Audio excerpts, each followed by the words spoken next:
అంతా ఏదోలా ఉంది. ఈరోజు నా కూతురు సిటీకి వెళ్ళిపోయింది. ఈ బిడ్డను ఎలాగైనా నేనే చూసుకోవాలి.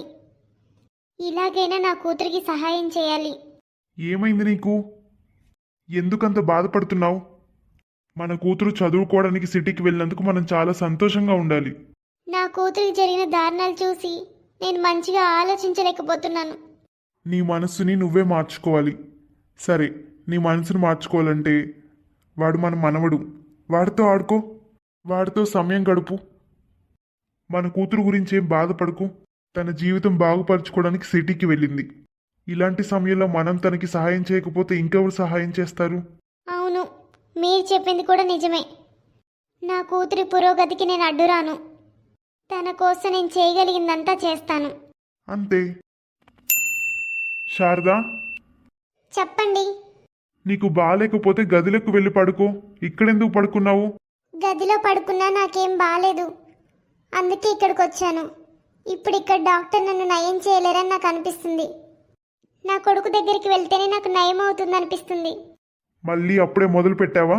కొడుకు దగ్గరికి వెళ్తానని. నిన్నెప్పుడైనా వాడు పిలిచాడా ఇంటికి? వాడు పిలవకుండానే నువ్వు అక్కడికి వెళ్ళడానికి రెడీ అవుతున్నావు. వాడు చిన్న పిల్లాడు కదా, వాడు రమ్మని నాకు ఫోన్ చేస్తాడా? ఎప్పుడూ చెప్తూనే ఉంటాడు ఫోన్లో, నేను ఒంటరిగా ఉంటున్నానమ్మా, అన్ని పనులు నేనే చేసుకుంటున్నాను, నాకు చాలా టెన్షన్స్ ఉన్నాయి అంటూ. అందుకే ఫోన్ కూడా చేయట్లేదు. చూడండి, నాకు ఇక్కడ బాలేదు.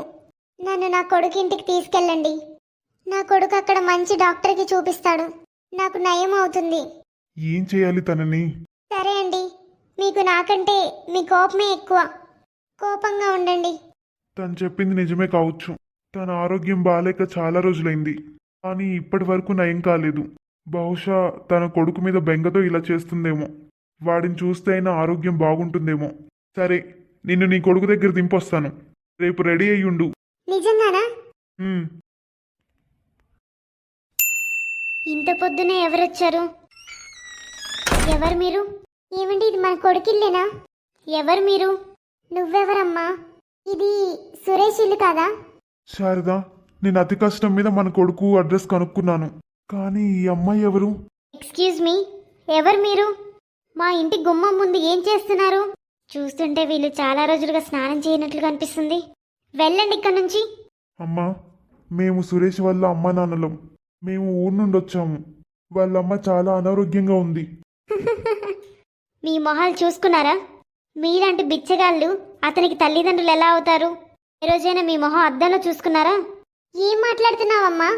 నా కొడుకు నీ వెనకాలే నిలబడ్డాడు. ఈ అమ్మాయి ఎవరో చూడు, నన్ను నీ ఇంట్లోకి రానివ్వడానికి ఇష్టపడట్లేదు. ఆ అమ్మాయి నన్ను ఎందుకు ఆపుతుంది? సురేష్, వీళ్ళని చూడు, అర్థం లేని మాటలు మాట్లాడుతున్నారు. ఈ బిచ్చగాళ్ళు నీకు తెలుసా? లేదు రీతు, వీళ్ళెవరో నాకు తెలీదు. వీళ్ళు ఊరు నుండి దూర బంధువులు అయ్యుండొచ్చు. సాయం కోసం వచ్చారేమో. వాళ్ళకు కొంచెం డబ్బు ఇచ్చి పంపించు. ఏంటి చిన్న, ఏం మాట్లాడుతున్నావు? నువ్వు నన్ను గుర్తుపట్టలేదా? అసలు ఈ అమ్మాయి ఎవరు? శారదా, పద ఇక్కడి నుంచి. నీకు జన్మనిచ్చినందుకు నాకు చాలా సిగ్గుగా ఉంది. మధు చెప్పింది నిజమే. నువ్వు మనిషివి కాదు, నువ్వు తోడేలువి. నువ్వు ఈరోజు మీ అమ్మనే గుర్తుపట్టలేదు కదా? వెళ్ళి నీ అబద్ధ ప్రపంచంలోనే బతుకు. వాటి నుంచి మా దృష్టిలో నువ్వు చచ్చిపోయావు. పద ఇక్కడి నుంచి. వీళ్ళెందుకు అలా మాట్లాడుతున్నారు? సురేష్, వాళ్ళెవరు? వాళ్ళు నీతో అలా మాట్లాడి ఎందుకు వెళ్ళిపోయారు? నాకు కూడా తెలీదు రీతు, వాళ్ళెవరు ఏంటి అని. నేనేం చేశాను? ఒక అబద్ధం చెప్పడం వల్ల ఇప్పుడు 1000 అబద్ధాలు ఆడాల్సి వస్తుంది. ఇప్పుడు కూడా అదే అబద్ధాలు చెప్పి మా సంబంధం కాపాడుకోవడం కోసం అమ్మా నాన్నని కూడా అవమానించాను. నాన్న అమ్మని ఎక్కడికి తీసుకెళ్ళాడు? Excuse me. ఏమైంది? ఇద్దరు ముసలి వాళ్ళు ఇక్కడ నుండి ఇప్పుడే వెళ్ళిపోయారు. ఎక్కడికి వెళ్ళారో మీకు తెలుసా? అవును, ఒక ఆవిడ కూడా ఉంది. ఆమె చాలా ఏడుస్తుంది. మీరు ఆమె గురించే మాట్లాడుతున్నారా? అవునవును, నేను వాళ్ళ గురించి అడుగుతున్నాను. ఆమెని అంతగా ఎవరు తిట్టారో నాకు తెలీదు, కానీ ఆమెని వాళ్ళ భర్త హాస్పిటల్కి తీసుకెళ్ళాడు. అంటే అమ్మ హెల్త్ బాగాలేదు. నేను చాలా పెద్ద తప్పు చేశాను. ఈ సురేష్ ఇందాక వాళ్ళతో ఏం సంబంధం లేదని చెప్పాడు, మరి ఇప్పుడు వాళ్ళ గురించి ఎందుకు అడుగుతున్నాడు? ఈరోజు వాళ్ళెవరో నిజం తెలుసుకోవాలి. నేను అతన్ని ఫాలో అవుతాను. బండి కలిసినట్టుంది. ఆటో. డాక్టర్, మా ఆవిడ ఎలా ఉంది? ఆమెకి మైనర్ హార్ట్ అటాక్ వచ్చింది. ఏంటి? ఆ, ఇప్పుడు ఆమెను మీరు చాలా జాగ్రత్తగా చూసుకోవాలి. మానసికంగా బాధపడే విషయాలేమీ ఆమెకు చెప్పకండి. టెన్షన్ పడనివ్వకండి. సరేనా? రేపు ఆమెను మీరు తీసుకెళ్ళొచ్చు. నాన్న, అమ్మకేమైంది? కబడ్దార్, నువ్వు నీ నోటితో నా భార్య పేరు కూడా చెప్పకు. అలా అనకు నాన్న. అంటే దీని అర్థం వాళ్ళు నిజంగానే సురేష్ వాళ్ళ అమ్మా నాన్న. మీ నాన్న చనిపోయాడు, మీ అమ్మ చనిపోయింది. నీకు మాతో ఎలాంటి సంబంధం లేదు. నా కళ్ళ ముందు నుంచి వెళ్ళిపో. నాన్న, దయచేసి నన్ను క్షమించు. నేను మీకు చెప్పలేకపోయాను. నిజంగా నేను చాలా బాధపడ్డాను నాన్న. నాకు ఎలాంటి విషయాలు చెప్పకు, అర్థమైందా? నాన్న, నన్ను మీరు ఇంటి నుండి వెళ్ళగొట్టండి, కానీ దయచేసి నన్ను క్షమించండి. నాన్న, నేను చాలా భయపడ్డాను. రీతుకి మన కుటుంబం గురించి గొప్పగా చెప్పాను. మీరు ఊర్లో పెద్ద బంగ్లాలో ఉంటారని అబద్ధం చెప్పాను. నాన్న, నేను సిటీ సంతోషాలకు అలవాటు పడి గుడ్డివన్నీ అయ్యాను. నువ్వెలాంటి కొడుకువి? నువ్వసలు మా కొడుకువే కాదు. నేను అక్కడే చెప్పాను కదా. అరే, మీ అమ్మ ఆరోగ్యం బాలేదు. ఆ స్థితిలో మీ అమ్మ నీ దగ్గరకు వస్తే నువ్వు తనని గుర్తుపట్టలేదు. మీ అమ్మకి ఏం జరిగిందో తెలుసా? నిన్ను చదివించడానికి మా జీవితాల్ని త్యాగం చేశాం. సిటీలో ఉద్యోగం దొరికేలా చేశాం. కానీ నువ్వు మమ్మల్ని ఎదురుగా చూసి కూడా గుర్తించడానికి నిరాకరించావు. ఈరోజు క్షమాపణ చెప్పడానికి వచ్చావా? ఎప్పుడైతే మేమెవరో తెలియదని చెప్పావో అప్పుడే నువ్వు చచ్చిపోయావు. ఇక్కడి నుంచి వెళ్ళిపో. నీ అమ్మా నాన్నలు అంత దూరం నుంచి సిటీకి వచ్చినందుకు నీకు కనీసం జాలి కూడా కలగలేదా? ఏ పని మీద వచ్చారో అడగకుండా మేమెవరో తెలియదని చెప్తావా? వెళ్ళిపో ఇక్కడి నుండి. తనకిప్పటికే హార్ట్అటాక్ వచ్చింది. తనని ఇంకా మానసికంగా వేధించి చంపేయాలని వచ్చావా ఇక్కడికి? సురేష్, లెగిగా హాస్పిటల్లో నాటకాలు ఆడుకు. నాకు నిజం తెలిసింది.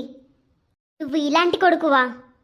రీతు, మన సంబంధాన్ని కాపాడుకోవడానికే నేను ఇదంతా చేశాను. నాకు వేరే ఉద్దేశం ఏమీ లేదు. నేను ఒప్పుకుంటాను, నేను చెప్పిందంతా అబద్ధం. కానీ నీ గురించి మాత్రమే చెప్పాను. నిన్నెక్కడ కోల్పోతానేమో అనే భయంతోనే చెప్పాను. ఆహా, నాకు తెలుసు, నువ్వు చాలా పెద్ద స్టేటస్ ఉన్న అమ్మాయివి. మా అమ్మ నాన్న ఊర్లో ఉండే సాధారణ మనుషులు. నేనేం చెప్పినా మన సంబంధాన్ని కాపాడుకోవడానికే చెప్పాను, ఇంకేమీ కాదు. సంబంధం కాపాడుకోవడానికా? ఎలాంటి సంబంధం? అబద్ధంతో ముడిపడిన సంబంధం సంబంధం కాదు, అదొక మోసం. నువ్వు నన్ను ప్రేమించలేదు. నువ్వు నా స్టేటస్ని, నా హోదాని ఇష్టపడ్డావు. నేనెప్పుడూ ఊహించలేదు నా ప్రపంచం ఇంత త్వరగా నాశనం అవుతుందని.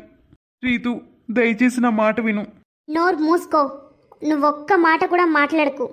తన సొంత తల్లిని గుర్తించలేని వ్యక్తి నన్నెలా సంతోషంగా ఉంచగలడు? ఈరోజు నువ్వు నీ తల్లిదండ్రులే తిరస్కరించావు. రేపు నీ దురాశ వల్ల నన్ను కూడా అలాగే చేస్తావు. నువ్వు నన్ను మోసంతో భారీగా చేసుకున్నావు. నాన్న, నువ్వొక్క మాట కూడా మాట్లాడకు. నువ్వు మీ అమ్మ గురించి కొంచెమైనా ఆలోచిస్తే నువ్వు ఆమె దగ్గరికి వెళ్ళి నీ మొహం చూయించకు. నా భార్యకి ఎలాగోలా సర్ది చెప్పుకుంటాను, అర్థమైందా? నువ్వు ఇక్కడి నుండి వెళ్ళిపో. నేను ఎక్కడికి వెళ్ళాలి? ఏం చేయాలి? ఈరోజు నా బంధాలన్నీ ముగిసిపోయాయి. అరే, ఏమైంది రీతు? నువ్వు వచ్చినప్పటి నుంచి ఏడుస్తూనే ఉన్నావు. ఏం జరిగిందో చెప్తావా?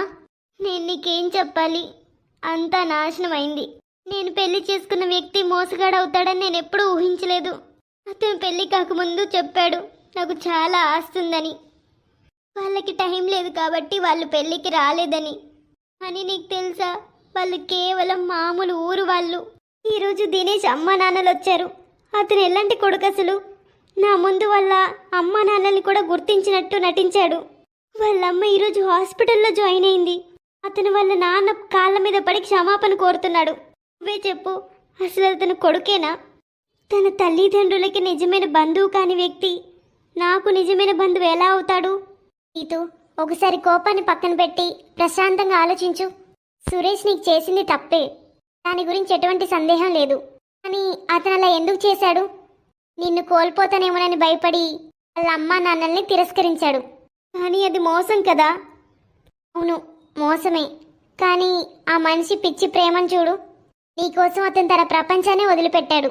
అతనికి తెలుసు కదా నువ్వు చాలా మోడర్న్, రిచ్ అమ్మాయివని. అందుకే అతను భయపడ్డాడు. నిజం చెప్తే నువ్వు అతన్ని ఎక్కడ వదిలేస్తావు అని. ఏ వ్యక్తి అయినా తను ప్రేమించిన అమ్మాయి కోసం తల్లిదండ్రులనే విడిచిపెడతాడా? ఆలోచించు. బహుశా నువ్వు చెప్పేది నిజమే కావచ్చు. నేను అతనితో చాలా తక్కువగా మాట్లాడేదాన్ని. అయినా కూడా అతను ఎప్పుడు నాతోనే ఉన్నాడు. నేను ఏది చేసినా నన్నెప్పుడు ఏమీ అనలేదు. ఆయన నన్ను జాగ్రత్తగా చూసుకున్నాడు. అతను రాత్రింబవళ్ళు కష్టపడ్డాడు. కానీ నేనేమో చాలా హాయిగా ప్రశాంతంగా ఉన్నాను ఇంట్లో. రీతు, నీ పెళ్లి జీవితాన్ని ఇలా వృధా చేసుకోకు. నువ్వు చెప్పింది నిజమే. నేను అతనికి కూడా ఒక అవకాశం ఇవ్వాలి. అమ్మ ఎలా ఉందో? ఫుడ్ వండేశాను, వచ్చి తిను. లేదు, నాకు ఆకలిగా లేదు. నువ్వు ఆఫీస్కి రావట్లేదా? లేదు. ఇలా కూర్చోడం వల్ల ఏది సర్దుకోదు. దాన్ని కాలానికే వదిలేయాలి. ఎవరికి అదే సర్దుకుంటుంది. నేను ఆఫీస్కి వెళ్తున్నాను, నువ్వు రావాలనుకుంటే రా. టిఫిన్ చేశాను, అక్కడ టేబుల్ మీద ఉంది. నాకేం చేయాలనిపించట్లేదు. అమ్మ నన్ను ఎంతలా ప్రేమించింది. నేను నా తల్లికే ద్రోహం చేశాను. అయినా ఈ రీతు అంత త్వరగా ఎలా సర్దుకుంది? హాస్పిటల్లో రకరకాలుగా మాట్లాడింది. హలో ఫ్రెండ్స్, వీడియోస్ నచ్చినట్లయితే తప్పకుండా లైక్ చేసి కామెంట్ చేయండి. పక్కనున్న గంట సింబల్ని నొక్కండి. హైప్ చేయడం మాత్రం మర్చిపోకండి. హైప్ చేయడం వల్ల మన వీడియోస్ చాలా మందికి రీచ్ అవుతాయి. కామెంట్స్ చేసే ప్రతి ఒక్కరికి పేరు పేరున ధన్యవాదాలు. కొంతమంది వీడియోస్ లెంత్ పెంచమని అడుగుతున్నారు. కానీ మీరు చూసే మన videos editing, voice over, uploading అన్నీ నేను ఒక్కదానే చేస్తాను. అందుకే వీడియో లెంత్ పెంచలేకపోతున్నాను. ఇంకా నేను హోమ్ మేడ్ పికిల్స్ కూడా చేస్తున్నాను. అందుకే వీడియోస్ చేయడానికి టైం సరిపోవట్లేదు ఫ్రెండ్స్. మీరు అర్థం చేసుకుంటారని అనుకుంటున్నాను. మీకు నాన్ వెజ్ పికిల్స్ అంటే ఇష్టమైతే కామెంట్ చేయండి.